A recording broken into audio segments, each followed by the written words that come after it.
susto en el kilómetro 47 de la autopista Buenos Aires-La Plata. Para tener una referencia, estamos a la altura de Citibel aproximadamente. Aquí debió producirse el aterrizaje de emergencia de una avioneta que era guiada, según algunos testimonios, por un piloto muy joven, de unos 22 años. La maniobra venía con total normalidad cuando, justamente por las características del terreno, aquí hay barro, la hélice se habría clavado justamente en la parte inferior del terreno y esto derivó en el vuelco de esta avioneta. Por fortuna no hubo ningún tipo de herido y esto probablemente se convierta en una anécdota.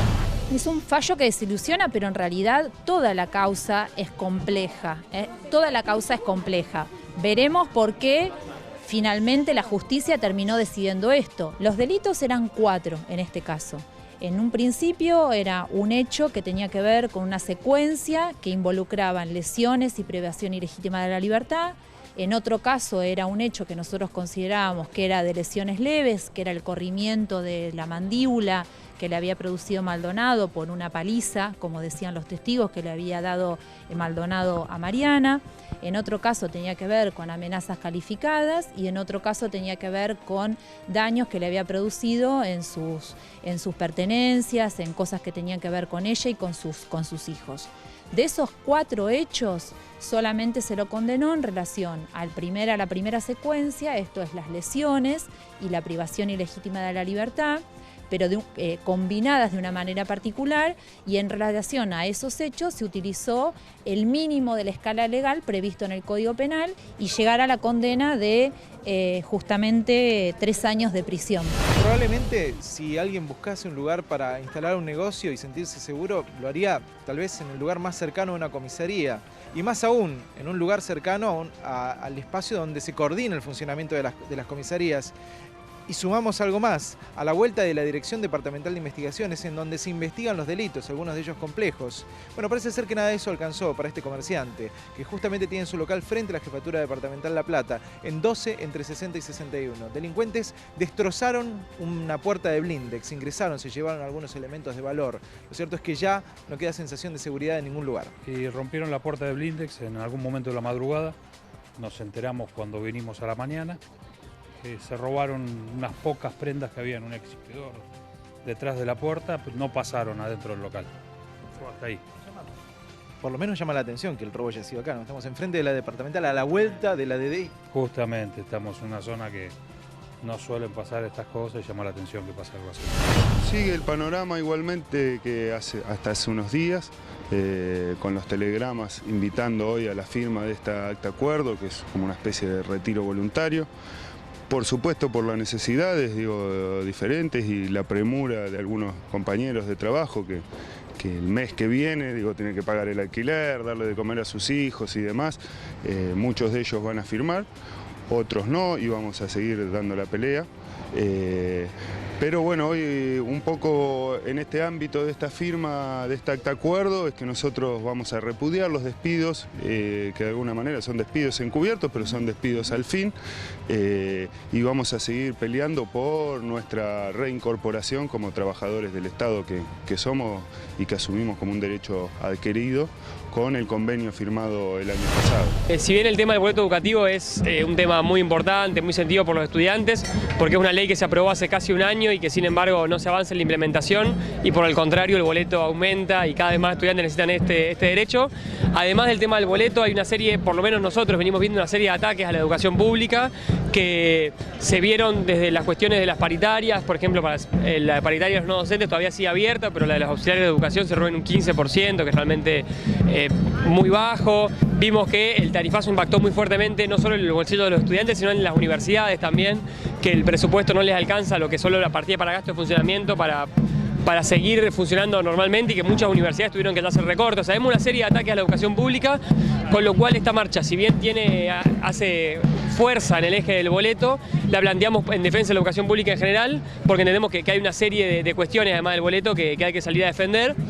Y de alguna forma nos parecía que hacer una marcha de antorchas era, además de una forma distintiva, también una forma que podía quedar como más permanente. Hicimos hace prácticamente un mes una marcha de antorchas, hoy hacemos la segunda.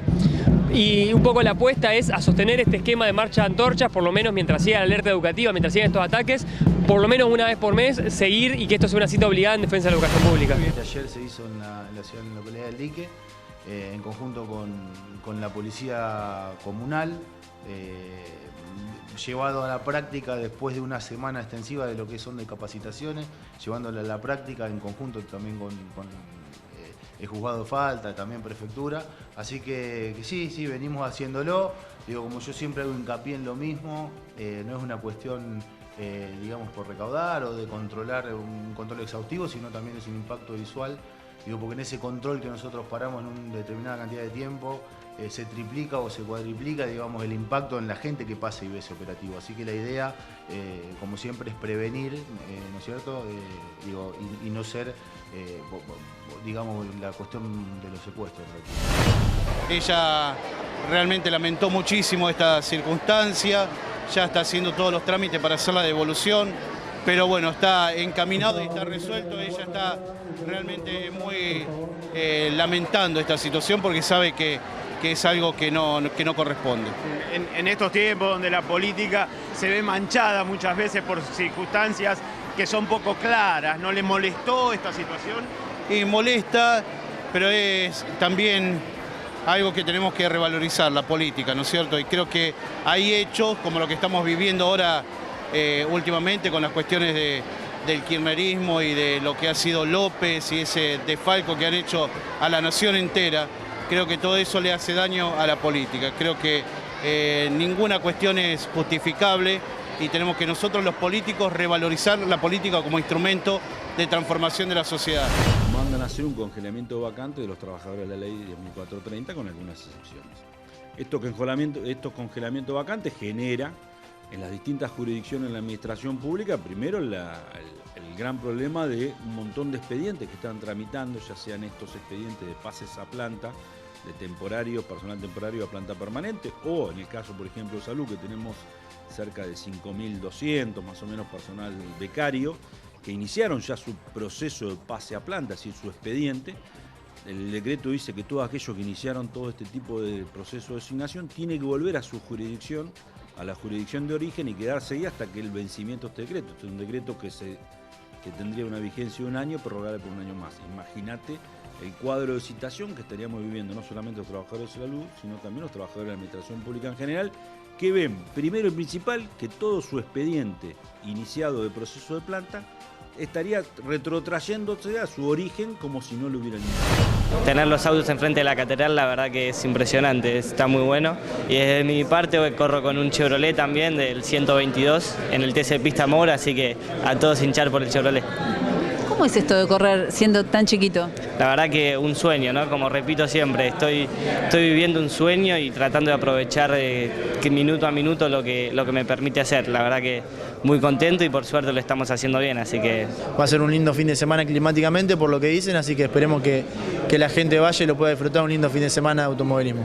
Contanos cuál es el auto con el que vos vas a correr. Bueno, mi auto es el número 7, es un Chevrolet y corro en la categoría TC Mouras, vengo de ganar la última carrera, así que bueno, que la gente le preste atención al auto. Así como que nosotros compartimos la música, sí. Entonces cuando tenemos algún momento para tocar juntos, eso. ¿Ah, sí? ¿Tocás junto con tu papá? Sí. ¿Qué instrumento tocan? Él toca la guitarra. Sí. ¿Y vos? También toca la guitarra, el teclado. No, y a veces, bueno, me hizo fanático hincha de River. ¿Te hizo hincha de River? ¿Cocina bien? Sí, cocina bastante bien, la verdad. ¿Qué es lo que cocina? Y a veces hace papa frita al horno, al disco, pollo, hace un pollo tremendo, sí. Que es bueno. Que es bueno, ¿no? Que, o sea, cocina, te canta, te hace chistes, te hace reír. ¿Qué? Me hace reír. ¿Te hace reír? ¿Sí? Bueno, ¿y cocina a veces? Sí, pizza. ¿Pizza? ¿Le sale buena? Más o menos. Más o menos, ¿no? ¿Qué es lo que más te gusta de tu papá? Que es insoportable conmigo. Está muy todo bien, me gusta de obvio, mi papá. ¿sí? Sí. Bueno, sí.